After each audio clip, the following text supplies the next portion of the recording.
Kaya natin sinasabing sana hindi na maibenta yan kasi simbolo yan ng isang politikong nagmahal sa ating bayan. Ma-save, di ba, partner? Sana lang ma-save yung property.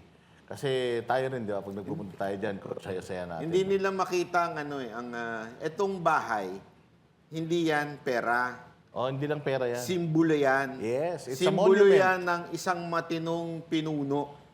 'Di ba? Na hindi nagnakaw sa bayan kahit kaya niya magnakaw. It's a monument.